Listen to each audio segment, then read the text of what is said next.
recently. Like it was, I saw it. That sounds awfully familiar. That's sounding awfully I just familiar saw to me. it, like, I'll look it up. online somewhere, and I wasn't able to click on it. Did someone... Yeah, Elon Musk bought Twitter. Why? I think just because he could. Did someone buy Twitter? Did someone die? Did someone set themselves on fire outside of Supreme Court? Man dies. 2 days ago. The Times got relatively fair coverage anyway. At least 4 people, including a 12-year-old girl, were shot. What? It might be, I don't know, it's deep reading. Maybe you didn't want to get shot. Instead of Or- going Yeah. Let's go down and see if anything.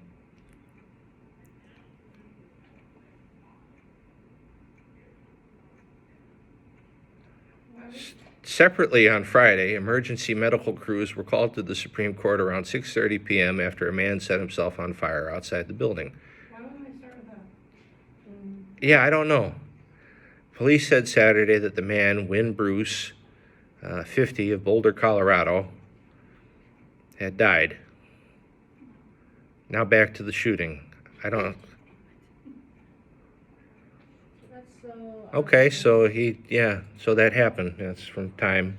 Did I just say there was a van on the street?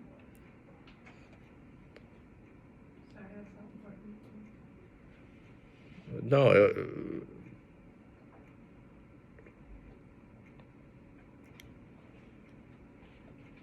climate activist. Okay, he was a climate activist. That can't be good for the environment. Yeah, he lit himself on fire and he died. He was 50 years old. Around 6:30 on Friday, which was Earth Day, he was airlifted to the hospital. They don't have any information on a possible motive, but a Buddhist priest from his hometown posted about the incident, saying, "This guy was my friend. He meditated with our Sangha. This act is not suicide." What is it then? "This is a deeply fearless act of compassion to bring attention to climate crisis. We are piecing together info, but he had been planning it for at least 1 year. I am so moved."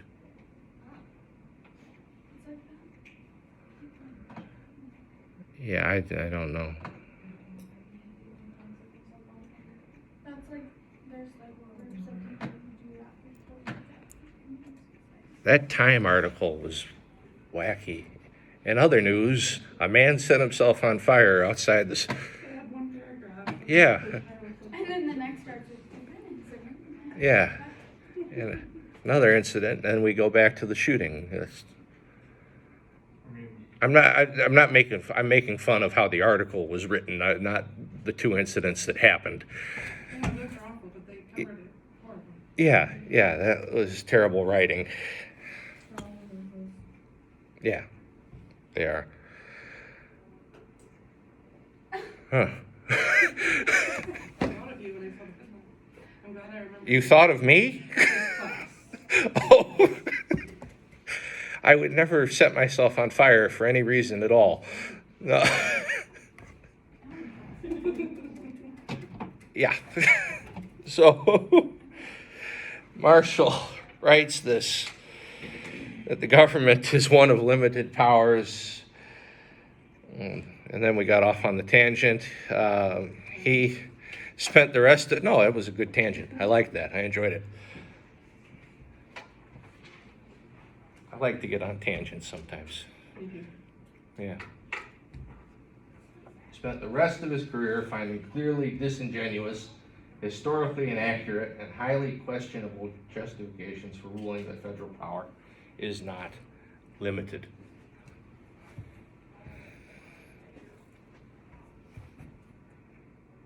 So he did that. Spent the rest of his career. The opinions weren't much good, I have to say, but he tried to walk it back for the rest of his life. So he denied that the court had the power to hear the case because the statute that gave it that power was in conflict with the Constitution and it was therefore void.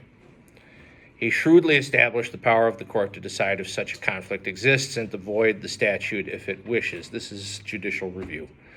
The powers of the legislative branch are therefore defined and limited by the Constitution, which is supreme to any legislative act. And this is defined in Article 6 of the Constitution, which we've talked about ad nauseum this semester.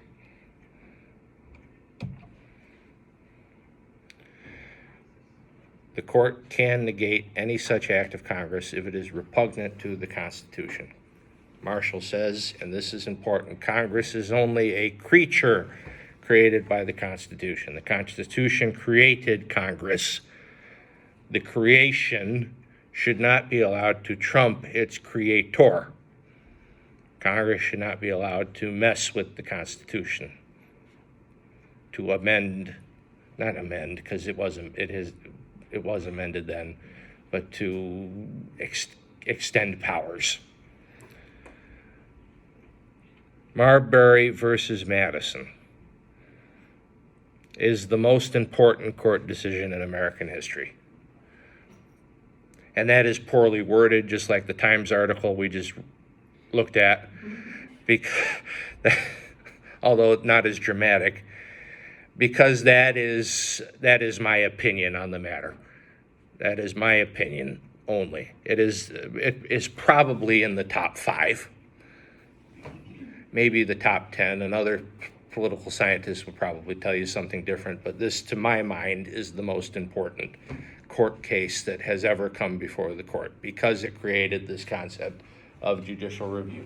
The power of the Supreme Court and eventually all other federal courts to examine a statute and eventually the behavior of the president and to declare it void if the court finds it runs counter to the Constitution.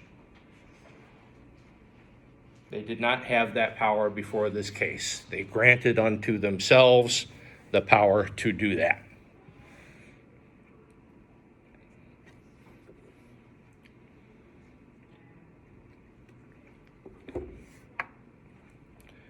It is the very essence of judicial duty to decide if two laws conflict, which shall supersede, and whether any law conflicts with the Constitution, which is superior and must prevail, says John Marshall. And this argument is very consistent with the natural law principle that the creature, Congress, cannot negate acts of its creator, the Constitution.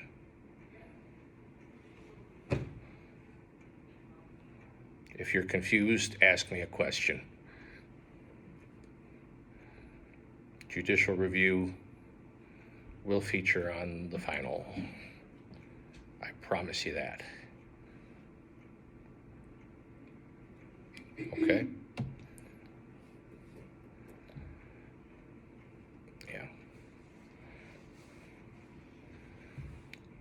And judicial review declaring a law unconstitutional means that the statute no longer has the power of law. That statute, it is as though it never existed. The Supreme Court gave itself the authority to declare the will of the people null and void if and when it contradicts the Constitution. Now, is that a good thing? Is that a bad thing? Is that a good thing that Thad, the verbal impaler, would have been proud of? I love that title. I might give you some extra credit just because of the title. That's wonderful.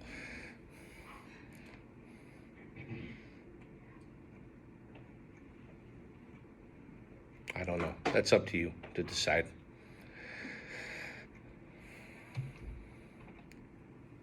I read this book. It's a wonderful book. I recommend it to you. The Constitution in Exile, Judge Andrew Napolitano. That's where I got this information from. And that is that.